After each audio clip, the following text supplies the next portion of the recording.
राम राम। आपके जीवन में जो रिश्तों की गांठ होती है उसके धागों को सुलझाने की कोशिश कीजिए, उसको कैंची से काटने की कोशिश मत कीजिए।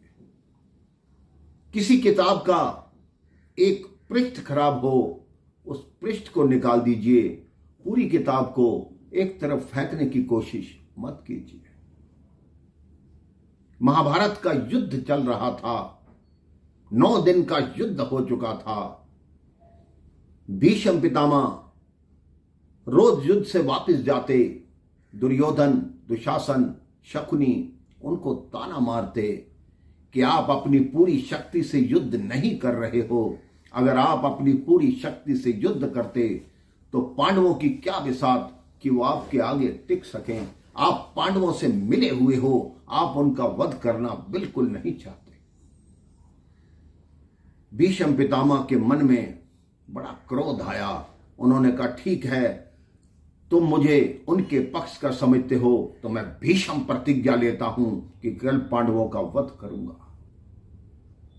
जैसे ही उनके मुख से ऐसी बात सुनी, दुर्योधन खुश हो गया। सब में यह बात फैल गई कि कल भीष्म पितामह पांडवों का वध करेंगे। तो दुर्योधन बोला, फिर तो कल ही युद्ध समाप्त हो जाएगा। यह बात फैलती फैलती पांडवों तक पहुंची। सब विलाप करने लगे, द्रौपदी रोने लगी। भगवान कृष्ण आए, उन्होंने कहा, क्यों रो रहे हो?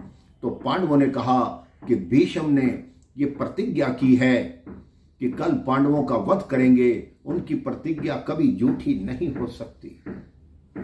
तो भगवान कृष्ण ने द्रौपदी से कहा कि तुम मेरे साथ चलो, हमें कोई कार्य करके आना है। द्रौपदी उनके साथ हो ली। भगवान कृष्ण ने कहा, अपने एक वस्त्र मुझे प्रदान करो, मैं भी महिला के रूप में तुम्हारे साथ चलूंगा। अब द्रौपदी और भगवान कृष्ण भीष्म पितामह का जो शिविर था उसके बाहर गए, क्योंकि महाभारत के युद्ध में महिलाओं को आने जाने की पूरी अनुमति थी। वो किसी भी शिविर में जा सकती थी। द्रौपदी के कान में भगवान कृष्ण ने ऐसी बात कही कि तुमने जाकर ये करना है। भीष्म पितामह अपनी साधना में व्यस्त थे। द्रौपदी ने जाके उनके चरण छुए और अपनी आदत के अनुसार भीष्म पितामह ने देखा नहीं कि कौन महिला है जो चरण छू रही है। उनके मुख से निकला, अखंड सौभाग्यवती भव। जैसे ही द्रौपदी ने अपना मुख उठाया, भीष्म ने कहा, ये तुमने कैसा आशीर्वाद ले लिया? तुम्हारे दिमाग में इतनी बात नहीं आ सकती। जो तुम्हें यहां साथ लाया है वो कहां पर है? तो द्रौपदी जी ने कहा, वो बाहर खड़े हैं।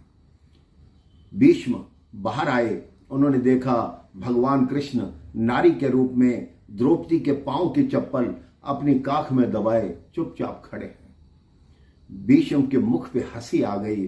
उन्होंने कहा, आपके इस रूप के दर्शन भी मैंने कर लिए। कहते, आपने ये क्या करवाया? पहले मेरे से प्रतिज्ञा कराई और अब इसी प्रतिज्ञा को मेरे मुख से तोड़वा दिया। अब आप ही कोई कारण बताओ। तो भगवान कृष्ण ने कहा, कारण तो आप बताएंगे कि आपकी मृत्यु कैसे होगी, पांडव कैसे बचेंगे। तो भीष्म ने कहा, तुम ऐसा करना, किसी महिला को अर्जुन के रथ पे खड़ा करना और अर्जुन को बोलना कि मेरा वध करेगा। तो भगवान कृष्ण ने कहा, किसी महिला का युद्ध भूमि में आना वर्जित है।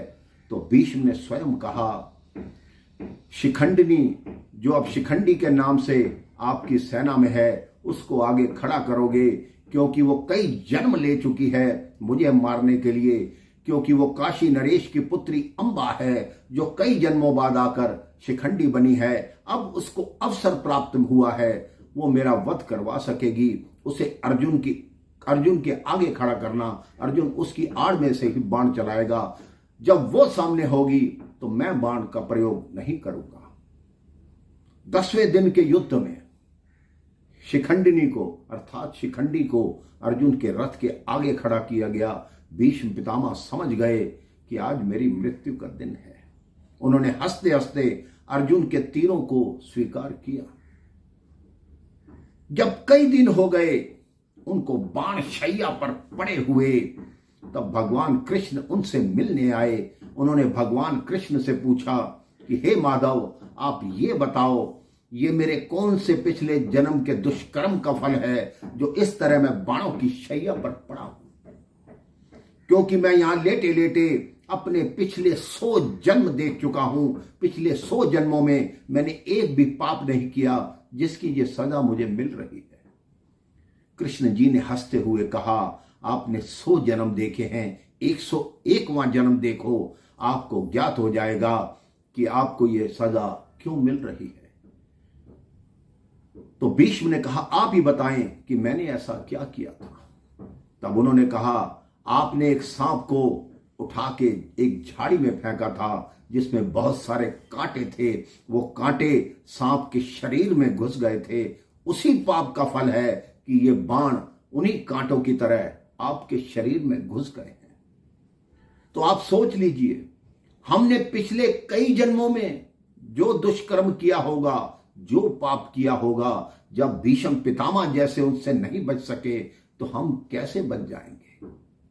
हम तभी बच सकते हैं जब प्रभु का नाम लें, प्रभु का स्मरण करें, प्रभु की भक्ति करें, अच्छे काम करें, किसी का बुरा ना करें, सबके साथ भला करें। अपने जीवन का भी ये लक्ष्य बना लो कि हम किसी का बुरा नहीं करेंगे। सबसे बड़ा जो धर्म है वो मानवता है। किसी मानव के साथ बुरा मत करो, किसी का मन मत दुखाओ। राम राम, जय श्री राम।